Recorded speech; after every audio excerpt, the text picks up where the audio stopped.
my first impression of tech actually came through the media. I was watching The Social Network in the movies when I realized that maybe I should join the startup world and spend instead of spending my 20s in the city. So that's really how I started working in the startup scene. And I found myself working at Groupon, which was a fast growing company here in London. And by virtue of that, I found myself in an environment that was super multicultural and super diverse. We had all kinds of people working in the office because we were hiring so many people every week, people with pink hair, blue hair, people of all ages, all religions, all cultures, all backgrounds, sexual orientations. And that's really what my impression of tech was for those first 3 years that I was at Groupon, that I was there. And then from Groupon, I found myself being headhunted into Amazon, which I was super excited to join. And at Amazon, gaining in seniority and being in a larger environment, I suddenly started to realize that tech wasn't quite as multicultural and utopian as I thought it had been. I remember sitting at my desk one day with my colleague, Sarah, looking at the org chart and trying to work out what the diversity was like at the higher levels of our leadership. We could see Jeff Bezos and we could see all the people that reported into him. And all the people that reported into him looked just like Jeff. And all the people that reported into them looked just like Jeff too. And we kind of went further and further down the chart until we could actually see women. And I couldn't even see any women of color. And we kind of turned to ourselves and thought, that's not very inspiring.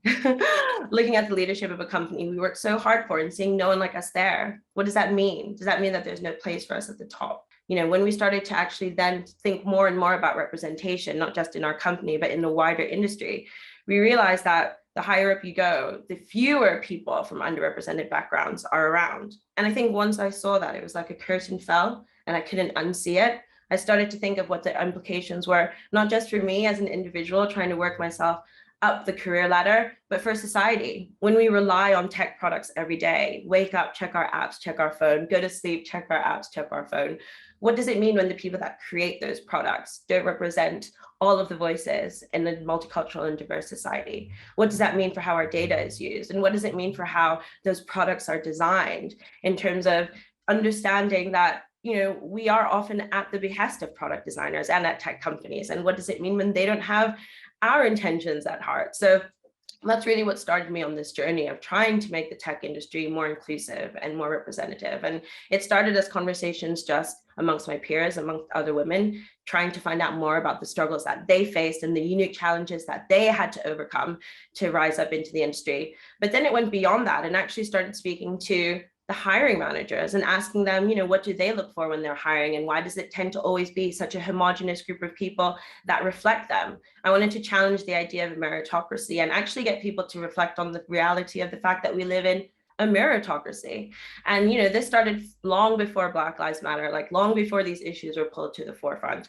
I wanted to challenge people to really think about the role that they play in perpetuating bias, because I think it can be really easy for us to point the fingers and say, oh, well, I'm not on the board, I'm not in the C-suite. But at the end of the day, we all have a part to play in creating a company's culture and in creating an ecosystem. And the part that we choose to play is a part that doesn't acknowledge our individual bias, doesn't acknowledge our privileges that come with our identities and background, or doesn't acknowledge the fact that we're living in a society that defaults to the experiences of the dominant groups, then we're all actually playing a role in perpetuating injustice. So that's really what I'm trying to do now in the work that I do in my role as VP of Community and Belonging at Brandwatch, in my role as founder of Hustle Crew, a careers community for the underrepresented in tech.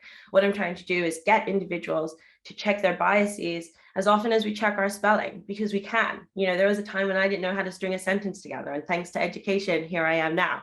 And in a similar way, we can actually build on an education around bias and privilege so that as individuals, we can challenge the things in society that we don't like to see. And we can challenge those things in our teams, but we can also challenge those things in our day-to-day life. That was great, Abadesi. Thank you. Could you give some examples of any like strategies you've implemented at Brandwatch for like the recruitment or like diversity and inclusion?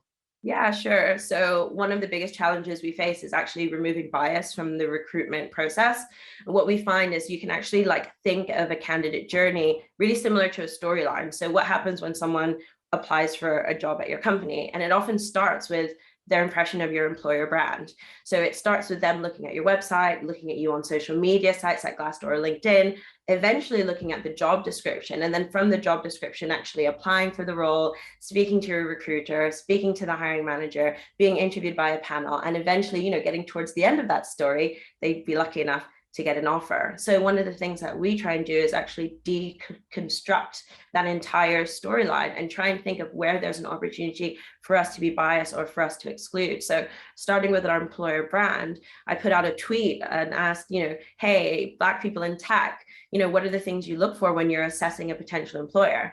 And it was incredible to learn that there are a lot of people that want to know everything from, what's their current diversity stats in terms of representation, what are they doing to improve, what are their values, what are their commitments, how do they invest in underrepresented people, how do they promote underrepresented people? So I actually started with an overhaul of our careers page and made sure that we were answering a lot of those questions that underrepresented professionals told me are important to them.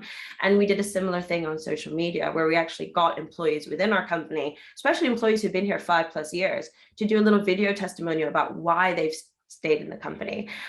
So that's some of the work we did on the employer brand. And then moving on to the job descriptions, what we decided to do was actually use a tool called Be Applied to help us understand which language is potentially gendered or playing a role that can exclude people from coming to the company, because it's like, either like hyper masculine or like super like overt or aggressive in other ways. So we run all of our job descriptions through this software and try and get it to a point where it's like quite gender balanced and quite neutral. And then we also explicitly add in information encouraging people from underrepresented groups to apply to the roles.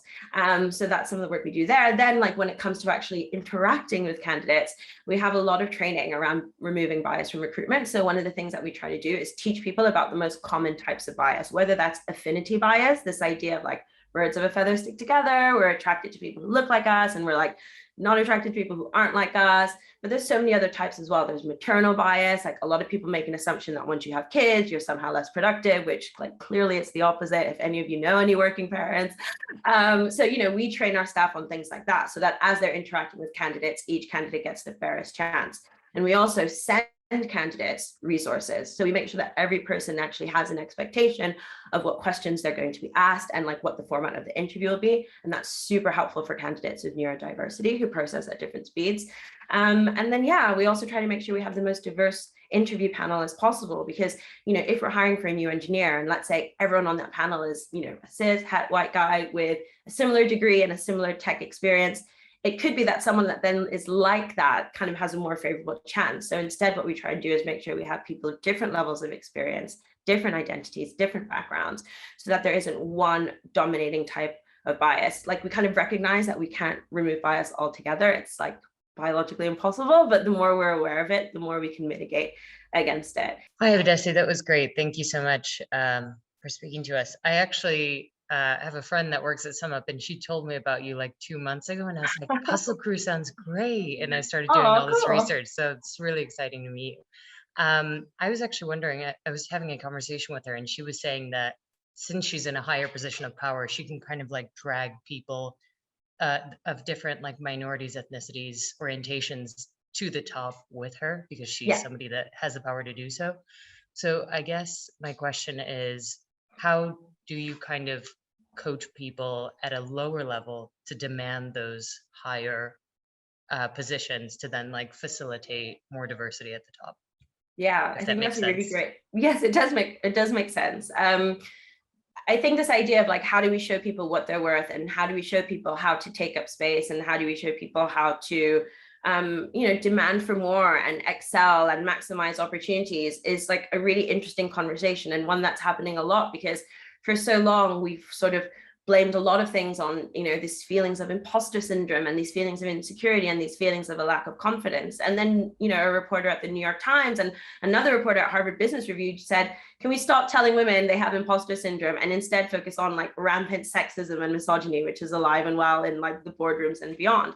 And a part of me breathed a sigh of relief because I was like, it definitely was an imposter syndrome that got me like interrupted 5 times in that last meeting, or like shut down in the last brainstorming session. Like that was just someone being rude and not being checked. So one of the things I wanted to say, like just straight out the bat, is that unfortunately, we are still, for the most part, dealing in environments where like a lot of these negative behaviors have been normalized and are okay. So this idea of like seeing a junior person opinion as inferior to a more senior person. You know, like ageism is alive and well, and seniorism is alive and well.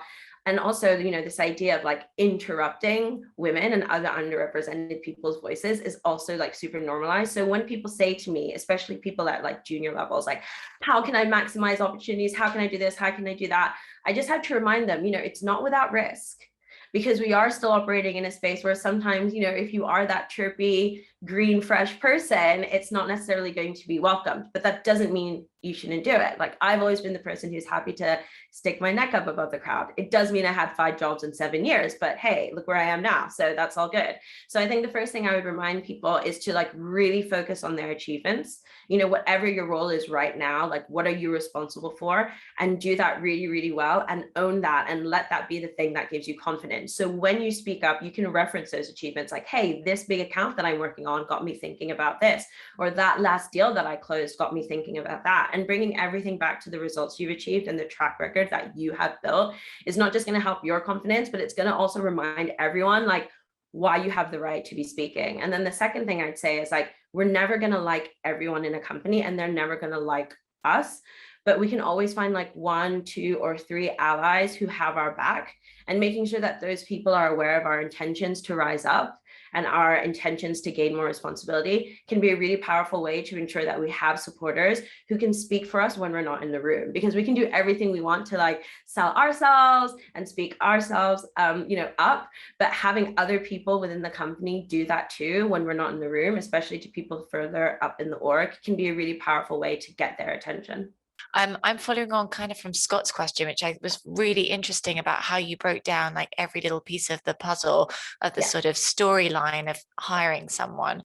How do you stop it in that person, in that split decision that one person is making about a candidate that comes across their desk, even if they've done the training, that they've got this inherent bias in them because of their upbringing and experiences that have got them to there?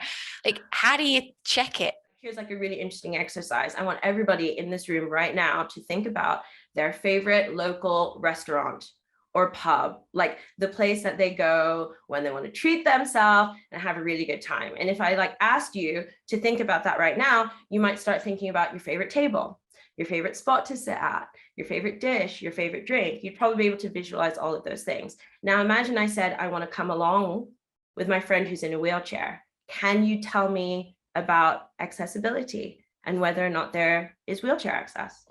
Now, could you answer that question as readily as you could answer the question of where we'll go and what you'll eat and what you'll get? And, you know, that's just like one little way to illustrate how, by virtue of how we move through the world, we have blind spots. There are things that we are not aware of because there are things we didn't have to think about. And so I'm not trying to create systems where all the blind spots are gone. I'm trying to create systems where it becomes a habit for people to check those blind spots. So just like before I move off on my driving lesson and I like check all my blind spots and then I indicate and move off, I want people to enter a room and go, I have biases. I know I do. How can I minimize them in this exercise? Yeah, that was so interesting. Thanks so much for speaking to us today, Abadesi. Really, really interesting, Abadesi. Thank you so much. Yeah, my pleasure. Thank you.